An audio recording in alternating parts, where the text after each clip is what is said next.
Sugar એટલે કે ડાયાબિટીસની બીમારી અત્યારે ઘરે ઘરે જોવા મળે છે। જ્યાં મિત્રોને દવા ગોળી ઇન્સ્યુલિન લઈને જો તમે થાકી ગયા હોય ને તો આ 3 ઉપચાર એવા છે જેને અત્યારે જ શરૂ કરો। ફક્ત એક જ મહિનામાં તમારી ગોળી ઇન્જેક્શન અને ઇન્સ્યુલિનમાંથી તમને છુટકારો આપવાનું કામ કરે છે। એવા 3 ઉપચાર જે આપણા શાસ્ત્રો એટલે કે ચરક સંહિતામાં જેનો ઉલ્લેખ કરેલો છે અને એનો ઉપચાર હું આજે તમને આ 3 વિધિ પ્રમાણે બતાવવાનો છું। આ 3 વિધિ એવી છે જેને મેં 3 ભાગમાં ડિવાઈડ કરી છે। હવે 3 વિધિ વિશે જાણીએ તે પહેલાં આ વિડીયોને લાઇક શેર અને સબસ્ક્રાઈબ કરો નહીં તો કોઈ વાંધો નથી, પણ આ 3 થી 4 જણા એવાને શેર કરજો જેને ડાયાબિટીસનો પ્રોબ્લેમ હોય, જેથી ડાયાબિટીસના બધા દર્દીઓ પાસે આ વિડીયો પહોંચી શકે। હવે મિત્રો પહેલો ઉપચાર જાણીએ।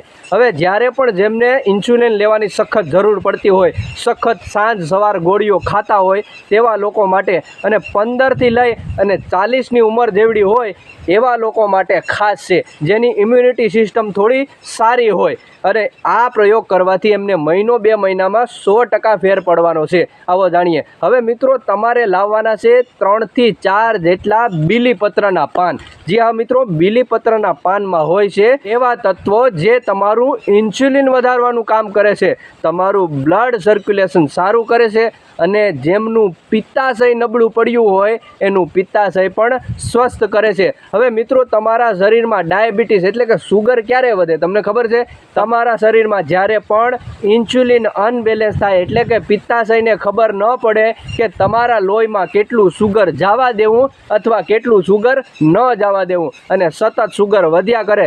જરા તમે ટેન્શન લ્યો એટલે સુગર વધી જાય, જરા થોડું ચાલો એટલે સુગર વધી જાય અને આવું ને આવું ચાલ્યા કરે ને તમારી જિંદગી 50 વર્ષ હોય તો 30 વર્ષ રહી જાય ગોળીઓમાં ગોળીઓમાં। પણ તમારે જે આ બીલીપત્રના પાન મેં કીધા એ પ્રમાણે 3 થી 4 લાવવાના છે અને ખાસ યાદ રાખજો 15 અથવા 20ની ઉંમરથી લઈ અને 40ની ઉંમર સુધીના લોકોને જ આ કરવાનું છે। હું આગળ બીજા પ્રયોગ કરું છું એ આગળની જે ઉંમર હોય છે તેના પ્રમાણે હોય છે। હવે આ પાનને તમે કૂટીને તેનો રસ કાઢવાનો છે અને આ રસ સવારમાં ખાલી પેટે પી લેવાનો છે। હવે જો નાના બાળકો અથવા 15 વર્ષથી લઈને 20 વર્ષ સુધીના હોય તો તે લોકોને ફક્ત 2 થી 3 પાન ખાવા અને જો થોડી મોટી ઉંમર એટલે કે 20થી લઈને 40ની ઉંમર હોય તો 2 થી લઈ અને 4 પાન સુધી તમે ખાઈ શકો, કોરા પણ, અને આનો રસ પણ તમે પી શકો। આ એક પ્રયોગ થયો। અને બીજો પ્રયોગ, હવે જે લોકોની ઉંમર 40થી લઈ અને 55 સુધીની હોય, હવે એમની ઇમ્યુનિટી સિસ્ટમ થોડી ડાઉન હોય, થોડું પાચન શક્તિ નબળી હોય, એટલે જો એ લોકો ડાયરેક્ટ પાન ખાય તો એને થોડો ઇફેક્ટ વધારે થઈ શકે, કારણ કે આ વસ્તુ થોડી ડેન્જર એટલે કે ખતરનાક છે, કારણ કે આ તમારું લોહી શુદ્ધ કરે છે, તમારું પિત્તાશય શુદ્ધ કરે છે, માટે થોડી ખતરનાક તો હોવી જ જોઈએ। એટલે તમારે શું કરવાનું છે? 5 થી 7 પાન લાવવાના છે જેમની ઉંમર 40થી લઈ અને 55 સુધી છે અથવા 60 વર્ષ સુધી છે। તો તેને શું કરવાનું છે? આ પાન લાવી તેને 1 ગ્લાસ પાણીમાં નાખી અને ઉકાળવાના છે। હવે પાણી અડધું રહી જાય એટલે તેને ઉતારી ગાળી અને સવારમાં ખાલી પેટ પીવાનું છે। હવે આ ખાલી પેટ પીશો એટલે તમારા શરીરમાં જે ઇન્સ્યુલિનનું પ્રમાણ છે એ ઓટોમેટિકલી લેવલ આવવા મળશે અને તમારા શરીરમાં જે સુગરની તકલીફ છે તે ધીરે ધીરે દૂર થશે। એક વસ્તુ યાદ રાખજો મિત્રો, ગોળીઓ અને દવા અથવા ઇન્સ્યુલિન તાત્કાલિક બંધ નથી કરવાનું। ધીરે ધીરે જે રીતે તમારા રિપોર્ટ કરાવતા રહેજો, ધીરે ધીરે તમારા રિપોર્ટ નોર્મલ થાય એ રીતે તમે ડૉક્ટરની સલાહથી ધીરે ધીરે બંધ કરી શકશો।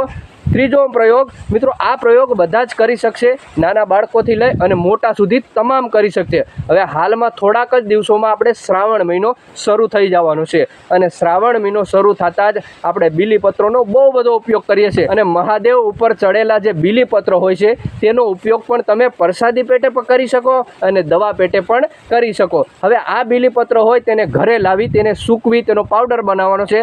તમે મહાદેવના મંદિરેથી જે એક્સ્ટ્રા પડેલા હોય તે પણ લાવી શકો, ઉપર ચડેલા હોય તે પણ લાવી શકો અને ઝાડવેથી તોડી અને એ પણ લાવી શકો। આપણે ફક્ત તેનો પાવડર જોઈએ છે।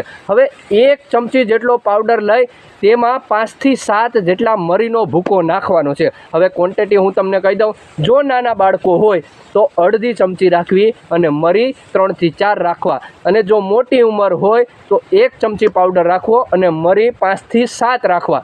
આને સવારમાં હુંફાળા પાણી સાથે પી લેવાનું છે। હવે આવું તમે લગાતાર 1 થી 1.5 મહિનો કે 2 મહિનો પીશો એટલે તમારી જે સુગર એક સાથે વધી જાય છે અથવા તાત્કાલિક સ્પાઈ રહેશે અથવા આખો દિવસ વધેલી રહેશે। જેટલી ઘડી તમે ઇન્જેક્શન દોશો એટલી ઘડી લો રહેશે અને પછી પાછી વધી જાય છે। સવાર સાંજ ગોળીઓ ખાવશો અને થાકી ગયા છો તો આ 3માંથી કોઈ પણ એક પ્રયોગ કરવાનો છે।